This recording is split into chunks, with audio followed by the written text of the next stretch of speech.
OC সরাসরি মন্ত্রীকে phone করবে কিনা সেটা আমরা অ্যালাউ করি নাই। তবে মন্ত্রী যদি প্রয়োজন মনে করে যে কোনো লেভেলে যোগাযোগ করার সেটা করবে। আপনারা বারবারই বলে গেছেন তারা ফ্যাসি সরকারের সময় একজন ওসি যদি সরাসরি স্বরাষ্ট্রমন্ত্রীর সাথে যোগাযোগ রাখে, সেই ওসির কাছ থেকে জনগণ কি পরিমাণ সহযোগিতা বা প্রত্যাশা করতে পারে, তার সাপোর্ট এই নিয়ম শৃঙ্খলা নিতে পারবে কিনা, এবং অনেকে হয়রানি করে কোনো জবাবদিহিতা আপনারা দেখতে পাইনি। বর্তমানে কি আমরা অনেকে বলতেছে আগের মতো পুলিশ চলে আসছে, আমরা কি আগের পুলিশকে দেখবো না জনবান্ধব পুলিশকে দেখবো, কোনটা নিশ্চিত করবেন? এখন কি আগের সরকার আছে? পদ্মা সেতু, মেট্রো রেল এবং এলিভেটেড এক্সপ্রেসওয়ে নির্মাণের গর্বিত অংশীদার বসুন্ধরা সিমেন্ট।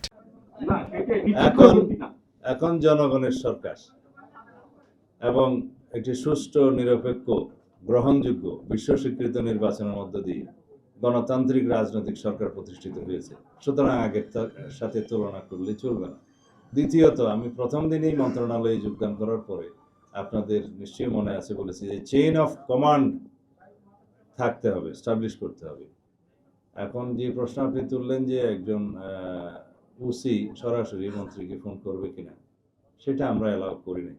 তবে মন্ত্রী যদি প্রয়োজন মনে করে যে কোনো লেভেলে যোগাযোগ করার সেটা করবে, কিন্তু চেইন অফ কমান্ড ব্রেক করে যেন নিম্নপদস্থ কর্মকর্তারা তার উপরস্থ কর্মকর্তাদের ডিঙ্গিয়ে সরাসরি তার উপরস্থ কর্মকর্তাকে যোগাযোগ না করে, এটা বলা হয় চেইন অফ কমান্ড যেন ব্রেক না করে, সেই সিস্টেমটা আমরা চালু করেছি। ইতিমধ্যে সেটা প্রতিষ্ঠিত হয়েছে।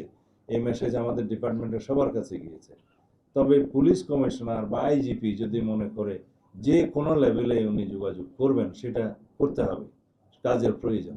এখানে চেইন অফ কমান্ডটা বজায় রাখতে হয় নিচের থেকে উপরে, কিন্তু উপর থেকে যে কোনো প্রয়োজনে যে কোনো লেভেলে যোগাযোগটা রাখবে, যে কোনো পর্যায়ে, সেটা নিয়ম। আমার মনে হয়, আশা করি আপনারা আনসারটা পেয়ে